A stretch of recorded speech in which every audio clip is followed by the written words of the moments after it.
నమస్కారం. శాకాహారి BA western కార్యక్రమానికి స్వాగతం, సుస్వాగతం. ఇవాల్టి ఎపిసోడ్‌లో మనం అసలు శాకాహారి కింద ఎందుకుండాలి? శాకాహారం అంటే ఏంటి? మరి మాంసాహారం ఎందుకు తినకూడదు? శాకాహారం వల్ల లాభాలేంటి? ఇవన్నీ అంశాలు మన సీనియర్ పిరమిడ్ మాస్టర్ లతా మేడంతో అడిగి తెలుసుకుందాం. నమస్తే మేడం. నమస్కారం sir. Welcome to the show.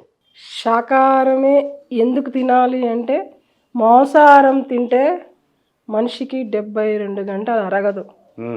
ఆ 72 గంటలు లోపల ఉండడం వల్ల ఎన్నో సూక్ష్మ క్రిములు వస్తాయి. క్యాన్సర్ కారణం కూడా ఈ మటన్ చికెన్ తినడం వల్లనే. ఓకే. అది తిన్నప్పుడు వాళ్ళకి మత్తుగా ఉంటుంది శాకాహారం తిన్నాం. అదే వెజిటేరియన్ మామూలుగా కూరగాయల భోజనం తింటే చాలా మనిషికి హెల్తీగా ఉంటుంది, చాలా లైట్గా ఉంటుంది బాడీ. మనం మాట్లాడే మాట కరెక్ట్ ఉంటుంది, మనం చేసే పని కరెక్ట్ ఉంటుంది. అదే మాంసాహారం తిన్నప్పుడు ఏంటంటే మత్తుగా ఉండడం వల్ల ఎవరిని తిడుతున్నామో తెలియదు, ఎవరిని కొడుతున్నామో తెలియదు. దానికి తోడు ఇంకా డ్రింక్ చేశారనుకో ఇంకా అసలే వాళ్ళు మన అధీనంలో ఉండరు, అలా ఉంటుంది అన్నట్టు మాంసాహారం తీసుకున్నాం. ఓకే. అది అందుకని మాంసాహారము తినకూడదు. మొత్తం ఈ జీవాలను చంపడం వల్ల భూమాత చాలా రోధిస్తుంది. భూమాత అలా భూకంపాలు రావడానికి, ఎప్పుడు వర్షం పడుతుందో ఎప్పుడు ఎండ కొడుతుందో ఇలా కావడానికి కారణం కూడా ఈ రక్తపాతమే. అన్ని జీవులను చంపడం వల్ల, ఈ రక్తపాతం వల్లనే ఇలా భూమి మీద ఇలా అనర్థం అంటే ఎండాకాలం వానాకాలం అవుతుంది, వానాకాలం ఎండాకాలం అవుతుంది, చలికాలం వర్షాకాలం, ఇట్లా కాలాలు కూడా మారిపోవడానికి కారణం ఈ భూమి అంతా టెన్షన్ మారిపోతుంది అన్నట్టు అలా తయారవుతుంది. ఎందుకంటే భూమాత బాగా బాధపడుతుంది రక్తం ఆమె భరించలేక. అందుకని ఈ జీవహింస మానాల, అందరూ శాకాహారులు అవ్వాలా. మనకు గాంధీ మహాత్మా చెప్పాడు, హింస చూడో హంస పకడో అని. మన పత్రిజీ హంస పకడో అంటే మన శాసన పట్టుకోమని చెప్పాడు. అది ఆ హింస వదిలేసేయాల, మనం శ్వాస మీద ధ్యాస పెట్టి ధ్యానం చేయాలా. ధ్యానం చేస్తే నువ్వు శాకాహారం ఎందుకు కావాలో మాంసాహారం ఎందుకు కావాలో అర్థమవుతుంది. ఇది ఈ శాకాహారిగా ఉంటే చాలా మంచిగా ఉంటుంది. ఓకే. అంటే చాలామంది ఏమంటారంటే కనుక మనం మన శరీరం ఒక తత్వం ఏమైతే ఉందో అది శాకాహారులాగే ఉంటుంది. అంటే కూరలు అవి ఉండవు, మన పళ్ళు స్ట్రైట్గా ఉంటాయి. అలాగే మన కడుపు కూడా చాలా సన్నంగా ఉంటుంది. ఈ డైజెషన్ చేసుకునే విధంగా అంటే శాకాహారి ఫుడ్ వేస్తేనే దాంట్లో డైజెషన్ సరిగ్గా అవుతుంది, లేకపోతే సరిగ్గా అవ్వదు. ఎంతవరకు కరెక్ట్ అంటారు? అదే ఇప్పుడు పులికి కూరలు పెద్దగా ఉంటాయి, అది మాంసాహారం తినడానికే భూమి మీదకి వచ్చింది. అది కూడా అసలు ఆకలి అయినప్పుడే వేటాడుతుంది. దానికి ఆకలి లేకపోతే అది అసలు ఏ జీవిని చంపదు, దేని దగ్గరికి వెళ్ళదు. దాని లోపల పేగ అనేది, పొట్ట అనేది చాలా పొడుగ్గా ఉంటుంది, మన లోపల చాలా చిన్నగా ఉంటుంది. మనం మాంసాహారం తింటే ఏమైందంటే మాంసాహారం లోపలికి పోయిన తర్వాత 72 గంటలు అరగదు కదా, దాని చుట్టూ చాలా సూక్ష్మ క్రిములు. ఇప్పుడు మనం ఒక టమాటాని బయట పెడితే ఆ టమాటా మురిగిపోయింది అనుకో, దాని లోపల ఎన్ని క్రిములు వస్తాయి. అలా మన కడుపు మురిగినప్పుడు కూడా మన కడుపులో కూడా అలా ఎన్నో సూక్ష్మ క్రిములు వస్తాయి అన్నట్టు. అలాంటప్పుడు మనం అది తీసుకోవడం వల్ల అనారోగ్యమే వస్తుంది కదా, ఆరోగ్యం రాదు కదా. అదే వెజిటేరియన్ తింటే, ఫ్రూట్స్ తింటే అది ఎంతో మనం హెల్తీగా ఉంటాము, ఆరోగ్యంగా ఉంటాము.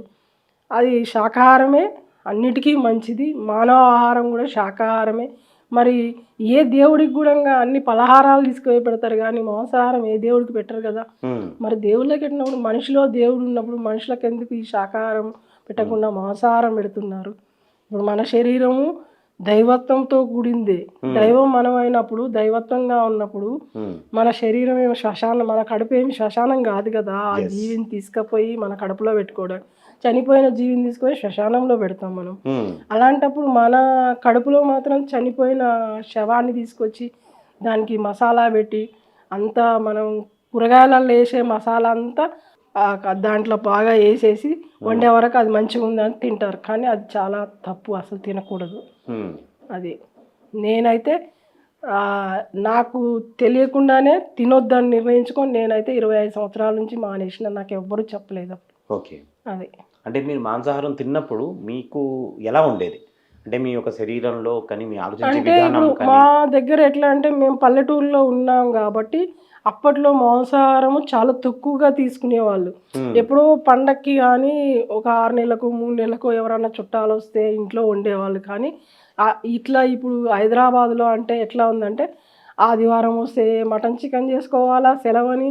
ఇప్పుడు మళ్ళా మధ్యలో ఎవరైనా చుట్టం వస్తే చేయాలా. అసలు అది అదొక ఎట్లా అయిందంటే అదొక అదొక ఇక ఉద్యమంలాగా తింటున్నారు. ఉద్యమం లాగా దాన్ని అసలు ఓకే. ఇట్లా అసలు ఎందుకంటే నేను హైదరాబాద్ వచ్చి 40 సంవత్సరాలు అవుతుంది. హ్మ్.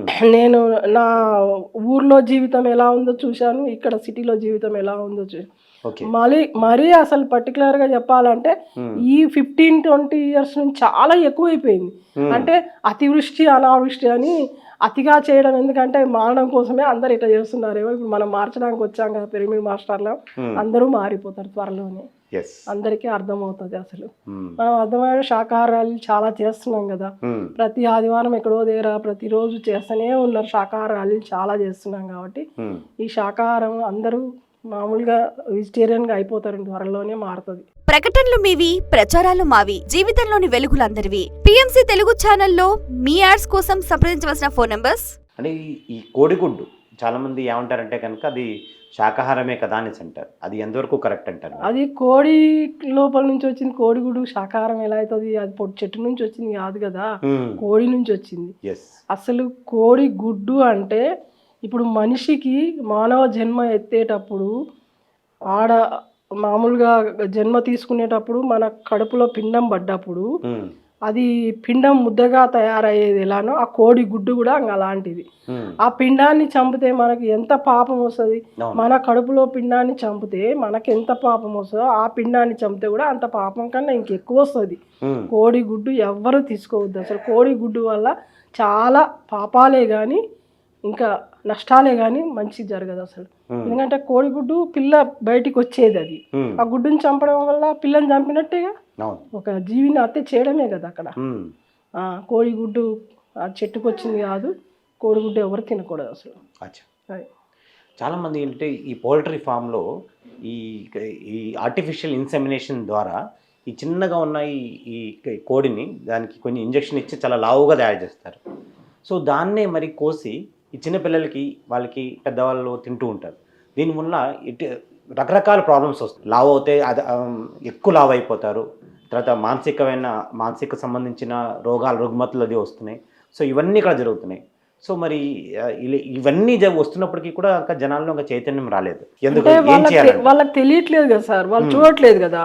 చూస్తే అసలు ఎవరు తినరు. ఎందుకంటే ఒక అభివృద్ధి కాకుండా అభివృద్ధి చేసి ఇప్పుడు పండునైనా చెట్టు నుంచి వచ్చే పండును కూడా అభివృద్ధి చేసి అమ్ముతున్నారు. కానీ అది కూడా తింటే కూడా మనకు నష్టమే. ఇప్పుడు ఈ కోడికి ఇంజక్షన్లు ఇవ్వడము, దాన్ని లావు చేసి బరువు కోసానికి అమ్మడము, దానివల్ల ఏమంటే ఆ ఇంజక్షన్ పాయిజన్ అంతా మనిషిలోకి కూడా వస్తుంది. మనిషి బాడీలోకి వచ్చి ఆ బాడీ కూడా అలానే ఉబ్బుతుంది కదా. మరి ఇప్పుడు కోడి ఎలా లావు అవుతుందో ఈ తినడం వల్ల వాళ్ళు కూడా అలానే అవుతాయి. అందుకని దానివల్లనే ఇప్పుడు 12 సంవత్సరాలకే హార్ట్ అటాక్లు రావడం, 15 సంవత్సరాలకే ఇది కావడం ఎందుకు వస్తున్నాయి? మరి ఈ రోగాలకు అన్నిటి కారణం అదే కదా, తినడం వల్లనే. అది తినడం వల్ల ఈ హార్ట్ అటాక్ రావడము, ఒబెసిటీ, మనిషి బాడీ పెరగడము, స్థూలకాయం పెరగడము, చిన్న వయసులోనే అందరూ బాడీ ఎందుకు వికెట్ చేస్తారంటే దీని వల్లనే కారణాలు అసలు. అది అంటే చాలామంది ఏంటంటే గ్రామ దేవత పేరులో చాలామంది బలి ఇచ్చేస్తూ ఉంటారు. అంటే ఆ తల్లి అందరినీ ఒకేలాగా చూస్తుంది కదా. అది మనిషి అయినా సరే, ఆ మేక పెళ్ళి అయినా సరే, అయితే కోడి పెళ్ళి అయినా సరే, ఆమెకి అందరూ ఒకటే. కానీ చాలా మంది ఆవిడకి బలిలు ఇచ్చేస్తూ ఉంటారు. ఇదేంటంటే ఆధ్యాత్మికంగా ఎదగలేక అనాది కాలంలో ఆనాడు ఎవరో ఒకరు పొరపాటు చేశారు. ఆ పొరపాటును ఇప్పుడు వీళ్ళు ఏంటంటే ఎక్కువగా చేస్తున్నారు. ఎక్కువగా బలిస్తుంది. అది ఎప్పుడో అప్పుడు గ్రామదేవతకి ఏదో మొక్కుబడి అని ఏదో ఒకటి చేశారు ఒకరు. అది చేయడం వల్ల ఇప్పుడు ఏమైందంటే ప్రతి గుళ్ళల్లో ప్రతి బలులు చాలా కొన్ని. ఏ అమ్మవారు ఎందుకు బలి కోరుతుంది అసలు? అమ్మవారు బలి ఇవ్వమని అడగలేదు. వీళ్ళు ఏదో మొక్కుతారు, మొక్కి దాన్ని చంపుతారు. చంపడం వల్ల నీ మొక్కు తీరి నీకేం మంచిగా అవుతుంది అని అనుకుంటున్నావు. కానీ దానివల్ల ఎంత కర్మ వస్తుందని అనుకోవట్లేదు అసలు. అమ్మవారు ఆమె చేయలేక కాదు, ఆమె తలుసుకుంటే ఒక క్షణంలో మిమ్మల్ని అందరినీ ముంచేస్తుంది. కానీ అలా చేస్తే ఇదైతే కొంతమంది యోగుల వల్ల ఈ భూమాత కరుణించి ఆ అమ్మవార్లు కరుణించి ఇప్పుడు భూమిని ఇంకా నిలబెడుతున్నారు. కొంత యోగులు అక్కడ శంబాలలో ఎంతోమంది ధ్యానం చేసి మనకు అది పంపించడం వల్ల ఇక్కడ భూమి మీద కొంతమంది యోగులు ఉండడం వల్ల ఇప్పుడు భూమి సురక్షితంగా ఉంది. లేకపోతే ఎప్పుడో భూకంపం వచ్చి మొత్తం పోయేది. 2012 నాడే పోయేది. ఈ మూక జీవం చంపుతుంటే కనుక మొత్తం ఈకో సిస్టమ్ కూడా డిస్టర్బ్ అవుతుంది అంటారా? ఈకో సిస్టమ్ డిస్టర్బ్ అయ్యి దీని మూలంగా ఈ భూకంపాలు రావడం ఇలాంటివన్నీ సంభవిస్తాయంటారా? చెట్లు కొట్టడం వల్ల వర్షాలు రాకుండా పోతున్నాయి.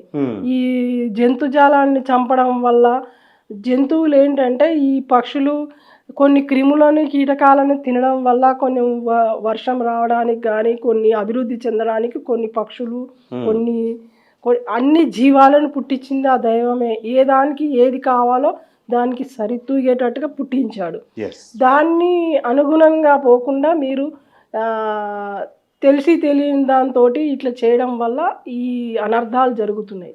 ఈ భూమి మీద అనర్థాలకు కారణం అంతా జంతు బలులు ఇవన్నీ ఆపాల. అది మన వల్లనే అవుతుంది. పిరమిడ్ మాస్టర్లే చేస్తారు, త్వరలోనే అది ఆగిపోతుంది. అంటే కల్టివేషన్ చేస్తున్నప్పుడు చాలా మంది ఫర్టిలైజర్స్ అది వాడుతూ ఉంటారు. ఆ ఫర్టిలైజర్స్ మూలంగా ఏంటంటే ఈ ఫర్టిలైజర్స్ అంతా కనుక భూమిలోకి వెళ్ళి తినే ఆ పంటలో కూడా కలిసి మనం అవి తింటున్నాం. సో అంచేత దీనికి ఆర్గానిక్ ఫార్మింగ్ గురించి మనం మొగ్గు చూపితే మంచిదంటారా? అవును, మరి ఇప్పుడు ఒకప్పుడు మా అమ్మ వాళ్ళు మా నాన్న వాళ్ళు అంతా వ్యవసాయం చేసేటప్పుడు ఏంటంటే మేము వ్యవసాయ కుటుంబం నుంచే వచ్చాం కాబట్టి వ్యవసాయం గురించి బాగా తెలుసు. వ్యవసాయం చేసేటప్పుడు అప్పుడు గోవులది పేడ అదంతా మనము చెత్త అంతా ఒక దగ్గర పోసింది అదంతా పెంటగా తయారు చేసి అది తీసుకుపోయి భూమిలో వేసి పంటలు పండించారు. ఆ పంటలు పండి అప్పుడు తిన్నారు కాబట్టి వాళ్ళు ఇప్పుడు ఆరోగ్యంగా ఉన్నారు. 80 సంవత్సరాలు వచ్చినా 90 సంవత్సరాలు వచ్చినా. ఇప్పుడు ఎప్పుడైతే 30 సంవత్సరాల నుంచి ఆ ఇంగ్లీష్ వాళ్ళు అప్పుడు చెప్పిన దాన్ని బట్టి ఆ మందులు అన్ని సప్లై ఎప్పుడైతే బయట దేశాల నుంచి సప్లై ఎక్కువ అయినాయో ఈ మందులన్నీ వాడకం ఎక్కువ అయిందో ఈ మందులు వాడడం వల్ల ఆ ఫుడ్ తింటే కూడా అందుకే చిన్న వయసులోనే రోగాలు ఎక్కువ వస్తున్నాయి. అసలు దానివల్లనే ఎఫెక్ట్ అవుతుంది. అసలు ఈ మందుల వల్లనే భూమి మీద మందులు వేయొద్దు. ఆర్గానిక్ ఫుడ్ అంటే మనం ఈ కోడి ఎరువు మేక ఎరువు ఇట్లాంటివి వేసి పండించేవాళ్ళు అప్పట్లో. ఆవులది ఎరువు పేడ అంతా ఆ పంటనే పండించుకొని తినాలా. ఇప్పుడు అది తింటే మనం ఎంతో బలంగా ఉంటాం. ఇప్పుడు రాబో కాలంలో ఇప్పుడు అది చేయకపోతే మళ్ళీ వచ్చే ఇప్పుడు జనరేషన్కి నీళ్లు ఉండవు, భూములు పని చేయవు, అసలు ఆహారం కూడా ఉండదు అసలు. అందుకే ఇప్పటి నుంచి మారితే అందరూ అది చేస్తేనే మంచి జనరేషన్కు నెక్స్ట్ మనం వాళ్ళకి జీవితం ఇచ్చిన వాళ్ళం అవుతాం. ప్రకటనలు మీవి, ప్రచారాలు మావి, జీవితంలోని వెలుగులందరివి. పిఎంసి తెలుగు ఛానల్లో మీ యాడ్స్ కోసం సంప్రదించవలసిన ఫోన్ నంబర్స్. చాలా అద్భుతమైన పాయింట్ చెప్పారు. అంటే మనం ఈ బలి ఇవ్వడం కోసం వీన్ని పెంచుతూ ఉంటాం. అంటే ఈ కోళ్ళని మేకల్ని పెంచుతూ ఉంటాం. దీనికోసం వాళ్ళు నీళ్లు ఉపయోగిస్తాం, దీనికి పంట అది తీసుకెళ్ళి వాటికి ఆహారం కింద ఇస్తాం. అంటే మనకి నీళ్లు పోతున్నాయి, అలాగే మనకు పంట కూడా నష్టం అయిపోతుంది. పోనీ ఈ పంట నష్టం అవైనా బాగుపడుతున్నాయంటే వాటిని మళ్ళీ బలి ఇచ్చేస్తున్నాం. అంటే ఏంటి, రాబోయే తరాలకి రాబోయే జనరేషన్స్ వాళ్ళకి నీళ్ళు ఉండట్లేదు, ఈ సరైన పంట అది ఇక్కడ ఉండట్లేదు. చాలా అద్భుతమైన పాయింట్ చెప్పారు. అలాగే మన భూమి పైన ఇవన్నీ ఏకం అయిపోతే కనుక మన భూమిలో అట్మాస్ఫియర్లో ఒక కాలుష్యం అన్నది కూడా పెరిగిపోతుంది. కార్బన్ మోనాక్సైడ్ అన్ని పెరిగిపోతుంది. ఇంకా ఒకటి ప్లాస్టిక్ అనేది కూడా అంతా తీసేసేయాలి. ప్లాస్టిక్ వల్ల చాలా సముద్రాలలోకి వెళ్ళి ప్లాస్టిక్ వల్ల చాలా సముద్రాలని పూడకపోవడము, వాటర్ ప్రాబ్లం వస్తుంది. అది ఇంకా మనకు రాబో జనరేషన్కి ప్లాస్టిక్ వల్ల కూడా చాలా ప్రాబ్లం వస్తుంది. ఆ ప్లాస్టిక్ కూడా వాడడం మొత్తం నిషేధించాలి అసలు. అదేంటంటే ఇప్పుడు అసలు కోడి ఎంతో జ్ఞానం ఉంటుంది కోడికి. కోడి ఏమో సుజ్ఞాని, మనిషి అజ్ఞాని. అజ్ఞానం వల్లనే ఆత్మహత్యలు ఇవన్నీ చేస్తున్నాడు. అజ్ఞానం వల్లనే ఆ కోళ్ళని చంపేసి. ఇప్పుడు ఒకవేళ వాళ్ళ బిడ్డ చేయి కోసుకొని తినమంటే ఎవరన్నా తింటారా? వాళ్ళ బిడ్డ చేయి కోసుకోరు. కానీ మరి కోడికి దానికి సంతానం ఉంది, దానికి తల్లి ఉంది, దానికి పిల్ల ఉంది. ఆ కోడిది మాత్రం ఎందుకు కోసి తినాలి? మరి మేకకు మేక పిల్లలు ఉంటాయి, తల్లి ఉంటుంది. ఆవులకి ఆవుల పిల్లలు తల్లులు ఉంటాయి. వాటి సంతానం వాటి మీద భూమి మీద అవి జీవించడం కోసం మనం ఎలా వచ్చామో మనకు అవి మనం అక్క చెల్లెళ్ళ అన్నదమ్ముళ్ళకి కానీ ఏ జీవిని ఎవరు మనకు జీవికి మనం ప్రాణం పెట్టేది లేనప్పుడు జీవ హింస చేయడం కూడా చాలా తప్పు. ప్రాణం పోసేది లేనప్పుడు ప్రాణం తీసే హక్కు కూడా మనకు లేదు. మనకు ఆ మాంసాహారంలో ఆయిల్ ఎక్కువ ఉంటుంది. దానివల్ల కొలెస్ట్రాల్ పెరగడానికి, అనారోగ్యం రావడానికి అసలు చాలా కారణాలు మాంసాహారం. ఏదైనా కానీ ఇప్పుడు మన శాకాహారంలో ఏంటంటే కొంచెం ఆయిల్ వేస్తే శాకాహారము ఎక్కువ మనకి బాడీ పెరగడానికి కూడా మాంసాహారం చాలా ఆయిల్ పోసి అంతా వేస్ట్ చేస్తారు కదా. దానివల్ల మన బాడీ పెరగడానికి, కొలెస్ట్రాల్ రావడానికి, షుగర్ రావడానికి ఇవన్నిటికీ కారణం కూడా అదే అసలు. అదే ఇప్పుడు ఎప్పుడైతే శాకాహారం కూరగాయలు తీసుకుంటామో దాంట్లో కారం వేయడం కానీ, ఉప్పు వేయడం కానీ అన్నీ తక్కువ ఉంటాయి. తక్కువ ఉండడం వల్ల దానివల్ల చాలా ఉపయోగం ఉంటుంది అన్నట్టు. అసలు దానివల్ల మనం ఆరోగ్యంగా ఉంటాం. అనారోగ్యానికి కారణం ఎప్పుడైనా ఏదైనా మాంసాహారమే. మాంసాహారం అందరూ మానేయాల. ఏ జీవిని ఎవరు చంపకూడదు. ఈ భూమి పైన మానవుడు ఎంత ఉండగలిగే హక్కు ఉందో అలాగే మూగజీవులది కూడా హక్కు ఉంది అని అంటారు. ఉంది. అది ఇప్పుడు మా కొంతమంది అంటారు మనం తినకపోతే అవి పెరుగుతాయి. అది ఎందుకు పెరుగుతాయి? ఇప్పుడు మనిషిని ఎవరు తినట్లేదు.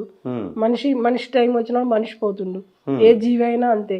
ఆ జీవులకు అసలు చాలా ఆయుష్ చాలా తక్కువ ఇస్తాడు దేవుడు. ఆ జీవి కొంచెం 10 సంవత్సరాలు కాగానే అది మరణిస్తుంది. దానంతరం అది మరణిస్తుంది. అది తినాలనుకుంటే మరణించిన దాన్ని తెచ్చుకొని తినాలి, కానీ కోసి తినకూడదు ఎవ్వరు అసలు. ఎందుకంటే మరణించిన దాన్ని అంటే ఆ శ్మశానంలో పెట్టే బదులు నీ కడుపులో పెట్టుకో.